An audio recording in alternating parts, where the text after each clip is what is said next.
Hello friends, आज का अपना लेक्चर है एटॉमिक मास पे। ठीक है, चलिए बहुत अच्छे से समझेंगे। दो एग्जांपल लेंगे, एग्जांपल के थ्रू कंपेयर करेंगे और कैसे होगा एटॉमिक मास और क्या होगा, मतलब क्या है, समझना कैसे, ये अभी देखते हैं। चलिए हेडिंग डाल दीजिएगा, एटॉमिक मास। देखिए, आपको अगर बोला जाए एटॉमिक मास मतलब आपको क्या समझना है। एटॉमिक मतलब एटम, मास मतलब एक एटम का मास। समझ में आ रहा है? तो इसको आप सीधा एक लाइन में लिख सकते हो, मास ऑफ वन एटम। ठीक है, मास ऑफ वन एटम, एक एटम का मास जो होता है उसको क्या बोलते हैं, एटॉमिक मास। चलिए अब मैं क्या कर रहा हूँ, मैं एक एग्जांपल भी साथ में लेके चल रहा हूँ ताकि समझने में आसानी हो। ठीक है, आप लोग भी ध्यान दीजिएगा, क्योंकि केमिस्ट्री ना अपने को दिखती नहीं है, और जो चीज़ दिखती नहीं है ना अपने को समझने में प्रॉब्लम। जैसे फिजिक्स आपको दिखता है, अच्छा ये ऐसे हो रहा है, ऐसे हो रहा है, तो समझना थोड़ा रिलेटिवली आसान हो जाता है।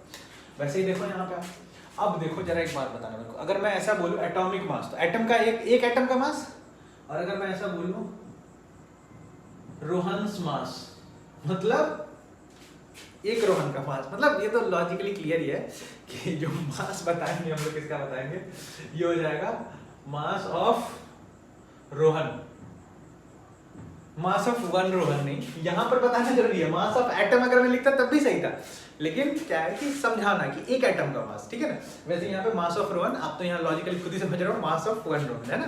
चलिए अब देखिए यहाँ पर, अब एक बात बताओ कि मान लो कि आपको बताना है कि मास क्या होगा रोहन का। रोहन तुम्हारा फ्रेंड है और तुम लोग बाहर खेल रहे हो कहीं ग्राउंड में। अब एक बात बताओ, वहां पे ऐसा हुआ कि चलो रोहन का मास निकालते हैं। हर जगह एक दोस्त होता है ना जिसका थोड़ा रहता है कि अरे इसके साथ तो खुरफात करना है ना, तो वैसे ही रोहन के साथ बेचारा रोहन को खड़ा कर दिया। ठीक है, वेट बैलेंस पे वहीं पे कहीं फील्ड में रखा था, वेट बैलेंस है ना किसी का, ऐसा समझ लो, और रोहन को इधर खड़ा कर दिया। ठीक है, रोहन खाते पीते घर का है थोड़ा, ये कौन है, रोहन। रोहन को खड़ा किया, अब रोहन को खड़ा किया इधर, और यहाँ पर ऐसा होता है ना, ऐसा बना होता है वेट बैलेंस में, ऐसा निडल कि जिधर का वेट ज्यादा होता है उधर झुक जाता है। तो सबने क्या किया, वहां पर ना कुछ बॉक्स फेंके हुए थे, बहुत सारे बॉक्स वहीं पे पास में फेंके थे, और आइडेंटिकल थे सारे, सबका मास सेम। अब क्या हुआ, सबने बॉक्स रखना इधर स्टार्ट किया, बॉक्स रखते गए, बॉक्स रखते गए, बॉक्स रखते गए, बॉक्स रखते गए, ऐसे ऐसे ऐसे करते करते करते करते अराउंड 50 बॉक्स आपने उसके ऊपर रख दिए, तब जाके निडल सीधा हुआ।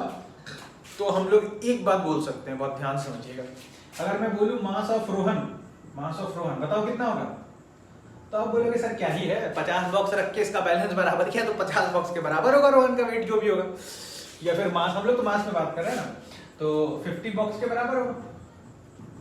हाँ, अब देखो यहाँ तो किसी को कोई दिक्कत नहीं कि चलो हाँ सर, पर एक बात बताओ, अगर मैं यहाँ मास बता दूं बॉक्स का कितना है, मान लो 2 kg, तुम फटाक से बोलोगे सर फिर तुम रोहन 100 kg का है ना, रोहन कुछ ज्यादा ही भारी हो गया। अब देखिए यही केमिस्ट्री में आता है। केमिस्ट्री में क्या होता है, अब एटम बहुत छोटा होता है, नेकेड आई से दिखेगा भी नहीं, तो आप एक एटम का वेट कैसे निकालोगे, सोचो जरा, निकाल नहीं सकते ना, उसके लिए इंस्ट्रूमेंट चाहिए। और पहले के टाइम में ना 19th सेंचुरी के स्टार्टिंग में या फिर 18th सेंचुरी में, जब केमिस्ट्री मतलब इनिशियल एकदम फेज में था अपने, जब सब हम लोग एकदम सीख रहे थे, एटम्स मिल रहे थे, एलिमेंट मिल रहे थे नेचर में, उस समय क्या था कि अब एक एटम का वेट निकालना यार पॉसिबल ही नहीं, क्योंकि आप निकाल नहीं सकते ना, एटम बहुत छोटा होता है, आप कहाँ से निकालोगे। तो 1961 के बाद हम लोग को एग्जैक्टली पता चला था, उससे पहले तक तो यार हवा में ही चल रहा था बात कि इतना इतना मास होगा, सबने बहुत प्रिडिक्ट किया था। और यहाँ पे मैं ये बता दूं कि जैसे यहाँ पर हम लोगों ने क्या किया था, रोहन के मास को किससे कंपेयर किया था, बॉक्स से। तो एक बात बताओ, हम लोगों ने कोई यूनिट तो पकड़ा ना कि अच्छा इसको इससे कंपेयर किया, तो कंपैरिजन के लिए कुछ तो पकड़ना पड़ेगा। तो यहाँ पर हम लोगों ने कंपैरिजन के लिए यूनिट पकड़ा था बॉक्स को, क्या बोलते हो, ठीक है। अब एटम को अगर वेट निकालना है तो एटम तो वैसे ही बहुत हल्का है, तो बताओ कौन सा फिर क्या यूज करेंगे। तो एक एटम तो वैसे भी आपको दिखेगा नहीं, अब उसको बैलेंस कैसे करें। तो सबने पहले अंदाजा लगाया, किसी ने बोला कि हाइड्रोजन एटम के कंपैरिजन में बता दो वेट कितना है, किसी ने कुछ और बोला, किसी ने कुछ और बोला। लास्टली फिर क्या हुआ, जो कार्बन C12 एटम था उससे एक्यूरेसी बहुत ज्यादा थी। ठीक है, एकदम एक्यूरेट तो कुछ होता नहीं है ना, आइडियल कुछ होता नहीं है, तो हुआ क्या कि चलो कार्बन एटम से यूज कर लेते हैं। ठीक है, तो हम लोगों को क्या पता चला कि हम लोगों ने जो यूनिट पकड़ा वो यूनिट क्या था, जैसे यहाँ यूनिट बॉक्स पकड़ा था, ठीक है, और यहाँ पे पकड़ा कि आप ले लो पहले मास ऑफ C12 एटम, मतलब कार्बन 12, कार्बन के आइसोटोप होता है, में सबसे ज्यादा मिलने वाला C12 एटम है। C12 मतलब उसका मास 12 होगा उस कार्बन एटम का। तो जो C12 एटम है ना, उसको ले लीजिए और उसके मास को 12 से डिवाइड कर दीजिए। तो एक एटम पकड़ा, एक एटम का जो भी वेट था उसको 12 से डिवाइड किया, तो जो वेट आपको या जो मास आपको मिला वहां पर, उस मास को हम लोग बोलते हैं यहाँ पर यूनिट, और उसी का नाम बाद में AMU रख दिया गया है, ठीक है। तो या तो 1/12 मास ऑफ C12 एटम ले लो, ठीक है, या फिर इसी 1/12 मास को ही, जैसे अब एक बात बताओ, 1/12 मास ऑफ C12 का एटम ज्यादा बड़ा लग रहा है ना, तो इसको छोटा करने के लिए 1 AMU ले लिया था। अच्छा, उससे पहले हम लोग यहाँ आते हैं। यहाँ क्या किया, फिर हम लोग केमिस्ट्री को थोड़ा फिजिक्स के हिसाब से समझते हैं, फिजिक्स जैसे लगाते हैं, ठीक है। तो हम लोगों ने इधर एक नाइट्रोजन एटम रख दिया, नाइट्रोजन को बोला तुम इधर बैठो, यहाँ पे बैलेंस लगा दिया है ना। और यहाँ पर हम लोगों ने इस बार में जो बॉक्स लिख रहा हूँ ना, ये असल में बॉक्स नहीं है, ये किसी चीज को रिप्रेजेंट कर रहा है, ठीक है। ये रिप्रेजेंट कर रहे हैं, each box represents 1/12 mass of C12 atom, ठीक है। तो क्या किया सबने कि यहाँ पर बॉक्स रखते गए, तो नाइट्रोजन एक टाइम में बैलेंस हो गया। तो अब क्या पता चला कि मास ऑफ 1, ऐसे में थोड़ा जगह कम है, मैं यहाँ लिख लेता हूँ, ठीक है, यहाँ से लिखता हूँ। तो पता चला मास ऑफ 1 नाइट्रोजन एटम, पता चला कि यहाँ पर मैंने कितने बॉक्सेस रखे ऐसे, तो पता चला कि मैंने 14 बॉक्सेस रखे। तो 14 into each box represent mass of this. तो अगर 14 बॉक्स रखे और ईच बॉक्स का मास अगर ये है, तो इसका क्या लिख सकते हैं, 1/12 मास ऑफ C12 एटम। बोलिए, समझ में आ रहा है मैं क्या कहना चाह रहा हूँ। बस अब यहाँ पे क्या किया, फिर नाइट्रोजन को हटाया, नाइट्रोजन को बोला हटो यार, फिर ऑक्सीजन को बुलाया। तो यहाँ पे क्या आ जाएगा, मास ऑफ 1 ऑक्सीजन एटम।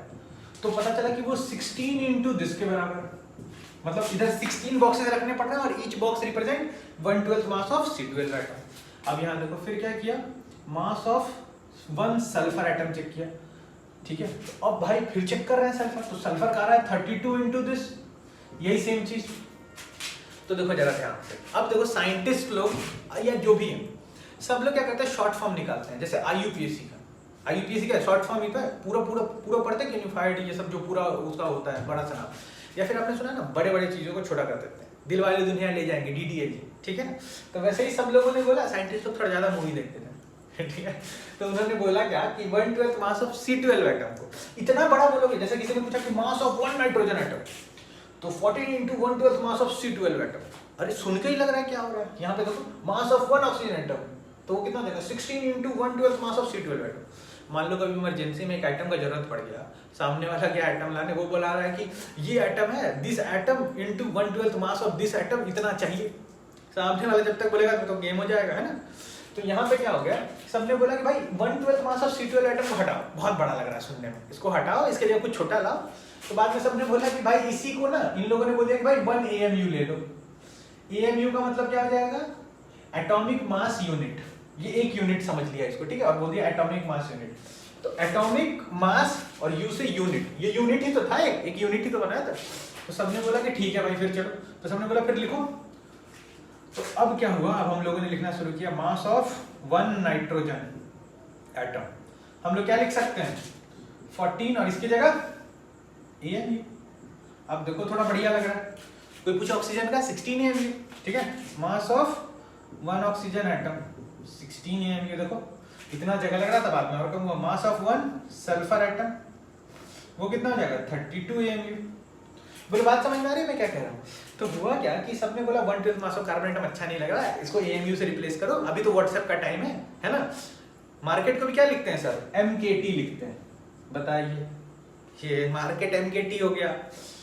पहले Y होता था, Y को सब लोग आज Y लिख देते हैं, I को I लिख देते हैं, I मतलब आंख, उसको I लिख देते हैं। तो शॉर्ट करने का जमाना है ना।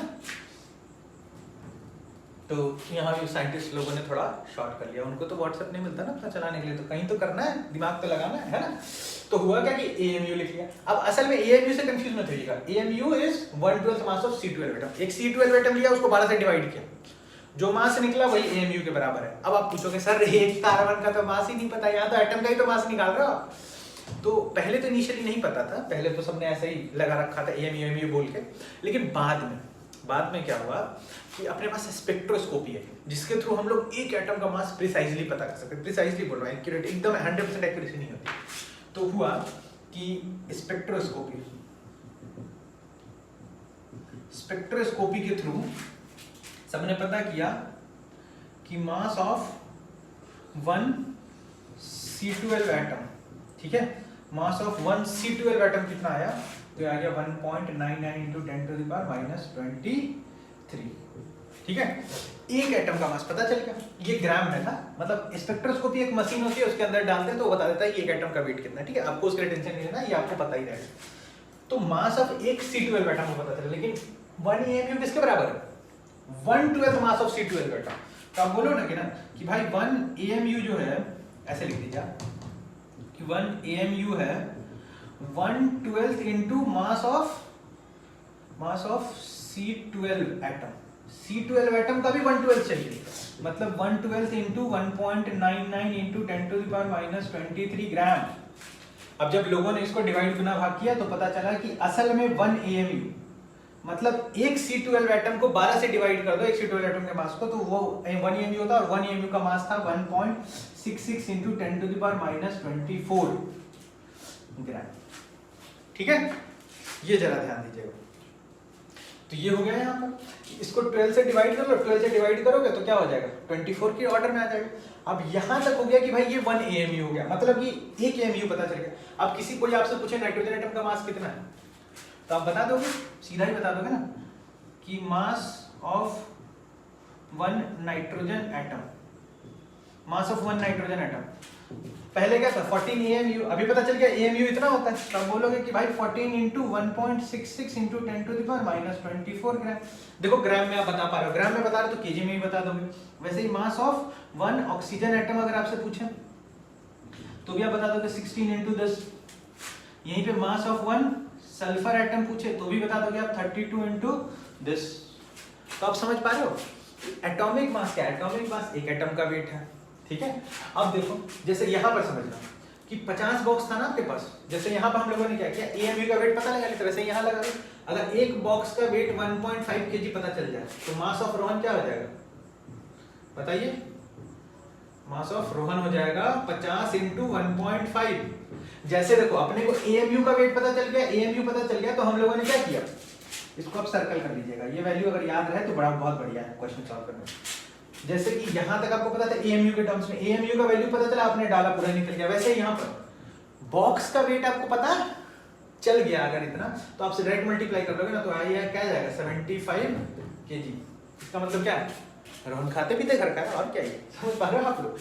तो ये हो गया अपना सीन एटॉमिक मास का। एटॉमिक मास क्या है, एक एटम का मास, और वो कैसे निकलेगा आपने यहाँ पे देख लिया।